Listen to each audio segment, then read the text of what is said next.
Hey, everybody. Welcome to the Revenue Growth Help Desk. I'm Matt Shears, the CEO of SBI, and I'm here for another weekly update. We've got a great topic, and I'm really thrilled about the guest who's joining me. So today, I'm going to be joined by Tish Falco, and we're going to talk about customer experience design, and specifically the impact of digital, not only in a current COVID environment, but what digital customer experience looks like. Where is the puck headed? So Tish, great to see you. How are you? I'm great, doing well. So Tish, why don't you go ahead and introduce yourself to the audience so they know who you are and where you came from and why you're an expert, and then you and I'll get into the show. Yeah, so I call myself a CX strategist, thought leader, implementer. I've been doing customer experience for about 16 years, really honed my chops at IBM so I could develop customer experience strategies and actually implement them. So really getting into the technology side and using customer experience to design systems in the digital space. Then I moved to Forrester Consulting with their customer experience group. And then I found myself wanting to work within a company. So I moved from the consulting side, working inside for a couple of technology companies, helping them grow and develop their customer experience strategy. You are beyond qualified to have this conversation.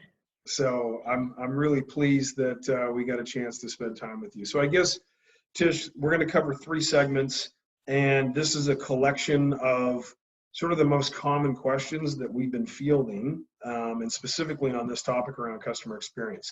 So I guess question number 1, maybe as a way of setting the stage for the audience, can you define the way you think about and the way you would recommend people think about customer experience and customer experience design? Yeah, so when you think of customer experience, you need to think about the end-to-end experience and how your customer goes and experiences or interacts with your organization, and not just your people, but different channels. How are they interacting with your sales organization? How are they interacting on your website? And how does that carry over to your contact center or help desk and throughout engagement through the life cycle? So really, customer experience is not a point in time. It's that holistic journey your customer's taking with your company. And when I think about customer experience design, I really start to think about how do I better understand what our customers want from us in those channels, and how can I take those insights and start to apply them to redesign my website, redesign how they go to the contact center, interacting with chat, for example. So you want to think about those things, and also how do they interact with, let's say, our customer success organization for ongoing. So if you can take those insights and start to apply it on how you optimize and transform and make a better experience through your channels. Yep. So then, Tish, how would you, knowing your background you're a practitioner, you have advised and consulted, so you've solved multiple problems across multiple verticals, you've operated, so you got this amazing purview that sort of converges that says, the topic. If you were recommending a sort of a place to set a baseline for our audience before you and I sort of go to digital and what kind of next looks like, how would you set a baseline to help people go, do we actually have a good CX process? Do we have an owner? Is there how do you normalize that for our viewers and listeners? Yeah, I would start with defining what your customer experience vision is. Do you have customer experience as one of your strategic differentiators? You just don't pay lip service to it. Do you understand that experience that you want to go to, that beacon? So your customers are telling you what experience they want. How far of a gap do you have? So I would start there. And then I would start to say, well, do we know what our customers want? And that's looking at insights. So a lot of times I start with companies developing a voice of the customer program. Do you have surveys in place to really measure how satisfied your customers are through NPS or CSAT? Yeah. Are you talking to them one-on-one? Go beyond surveys. Are you taking all that rich information you're collecting in the contact center through text analytics and combining that with your surveys, right? So I would start there. And then a lot of companies just collect a bunch of information. They're like, yep, we're listening to our customers. We know what they think. But you need to turn those insights into action. Yep. So there are a couple ways to do that. Are you using those around product redesign, service redesign, channel redesign? Are you working across silos to share that information? Yeah. So Tish, then if we sort of move now to COVID environment, a lot of people have been really struggling, trying to get their arms around, okay, I've got to reach out to our customers or our clients, got to make sure they're safe. That kind of happened in March and early April. And now a lot of people are going, well, there's not a lot of new deal flow. So I've got to focus, retention is the new growth, as you see on our framework in column 3. And how do I really think about protecting my base, delighting my base, and hopefully packaging new offerings that allows me to expand and grow my base, so I'm delivering more value and I'm protecting our revenue stream. So thoughts and insights, advice to those that are working now in that phase of trying to commercialize? Yeah, so COVID-19 has really, there's so much uncertainty, but one thing that has really affected companies from what I've seen from a customer experience perspective is it's shown how they haven't optimized their websites and their service desk or contact centers, because companies have had to push their employee base remotely. So they've had to figure out, oh my God, how do we keep our employees working, right, and alive to really support our customers? And then it's shown the ugliness. A lot of companies will kind of limp by and do a Band-Aid approach. In customer experience, you can't do that. Yeah. So COVID-19 has really exposed the ugliness, longer wait times, not being able to find information. So what I would suggest to companies is, first of all, provide that human face, right, as much as you can, because people are virtual. Customers they're losing their business, they're frustrated, they're stuck at home. So I think it's important from a customer experience perspective to really be human, to maintain that trust so that when things do come back, you still have those customers. Because if not, they're going to leave you. And I see it. I mean, we're all customers ourselves, and I hear that. And then I would take the time to really optimize your websites.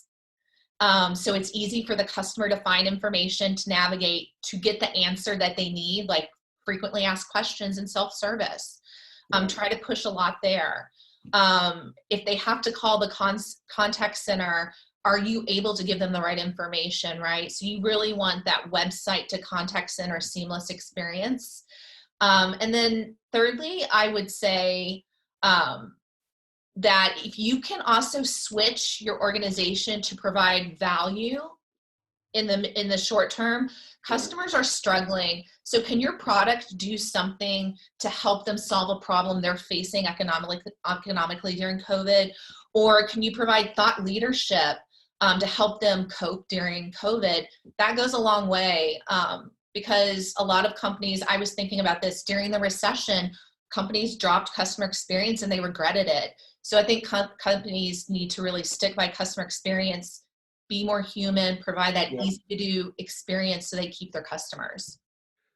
So Tish, one of the things that's really interesting, and I'll use us as an example. We never used to have a revenue growth help desk as dynamic as the one we have now, where Melissa and Yasmin and the team would monitor questions on the website, people that would ask things. We would then drive that to doing shows like this and producing 2 to 3 a week. So we've always had a pretty big subscriber base. Thank you to all of you who watch and listen. But we've seen that grow exponentially over the past 2 months because folks like you are using this platform to help our clients. So my question is this.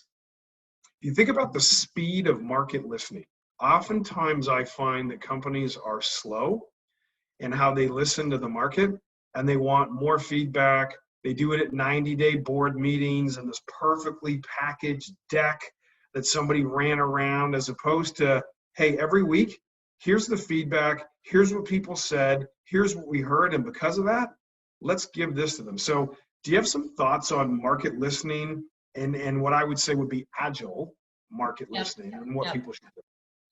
Yeah, so I think the quickest way to do that is actually talk to your customers. Figure out who some of your core customers are.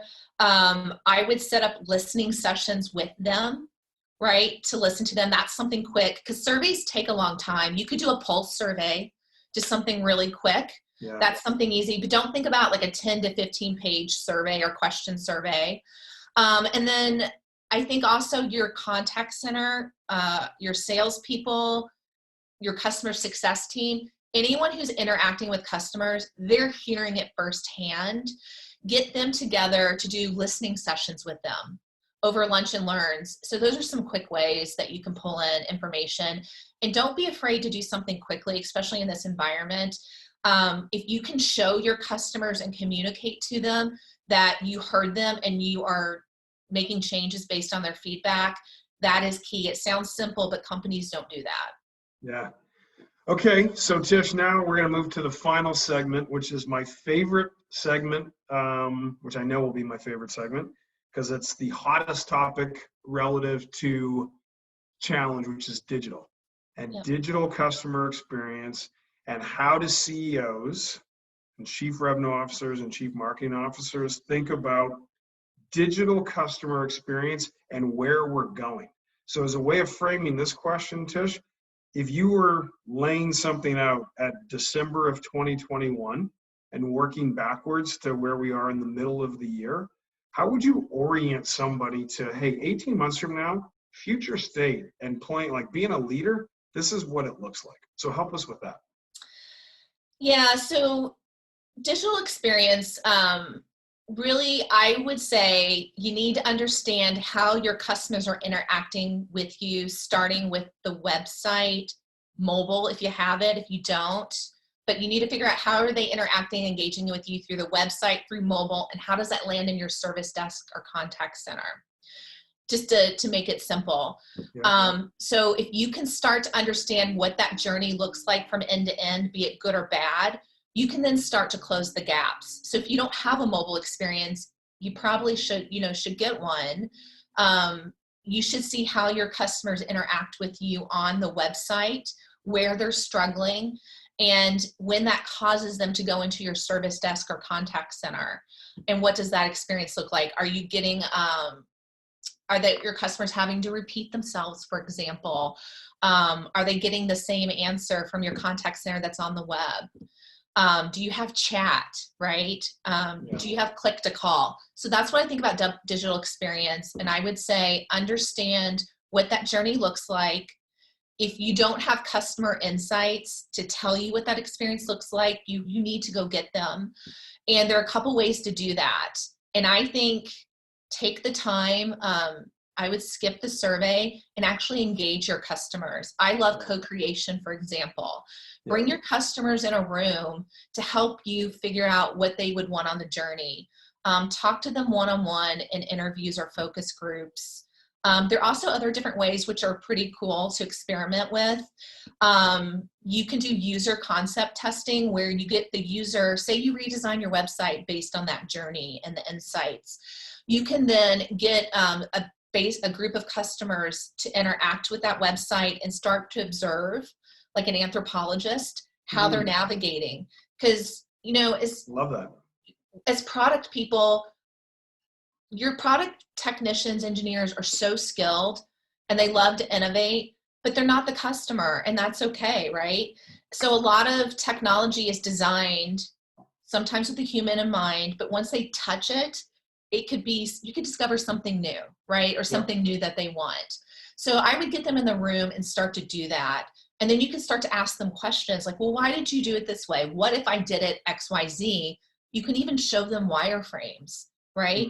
I've done that in a group, and you can do this all virtually too, because there have been instances when I've had to do this virtually. You can show them wireframes in a virtual customer panel, and they can react to it and help you design things that way.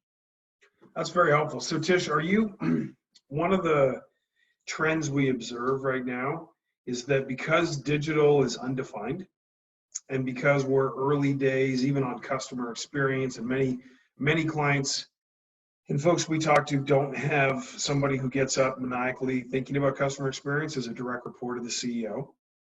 So it's embedded in the organization. They don't have journey maps. They don't think about it by different types of product categories, to your point, web, mobile, etc.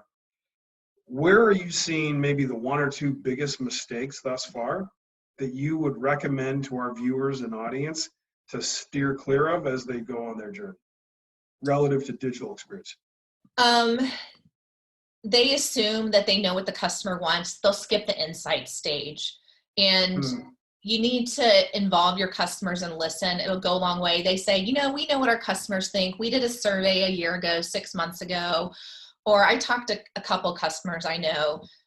You can't operate on your gut instinct completely. You need to involve your customers. So that's a big mistake because they think it takes too long. But, you know, if you don't do that up front, you're going to have to clean up some messes and spend more money to re-engineer that channel if you don't do it correctly the first time.